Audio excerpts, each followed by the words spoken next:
Зошто е тоа катастрофален пристап да сакаме ние да ги поставиме целта на образованието да биде да произведеме некаков кадар?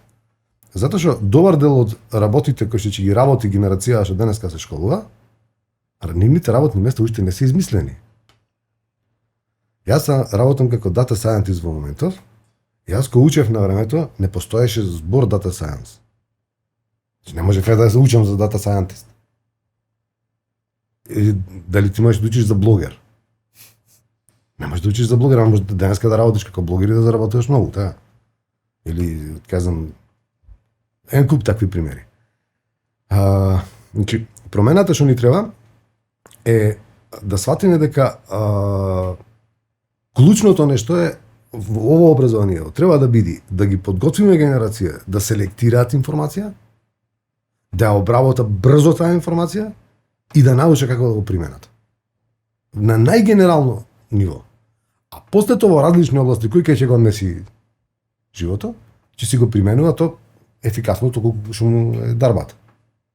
Ама генералниот пристап треба да биде тој. Значи, пристап до информација, селекција на информацијата и начин како да ја примените информација. И овде мора ова да го подвлечиме, значи многу работи со кои што ќе се занимавате уште не се измислени. Апсолутно. Невозможно е да ги предвидиш. Значи сигурно вие сега како што рековте професоре, значи не можевте, нема ни термин за нешто со кое што денеска се занимавате. Тоа не постоеше. Ама попатно се информираш, селектираш што ти треба. Да. И во суштина на Финки, го спомна Финки. Студентите што сега се запишаа на Финки, кога ќе заврша, технологиите што ќе ги изучуваат сега што се актуелни, нема да бидат повеќе актуелни.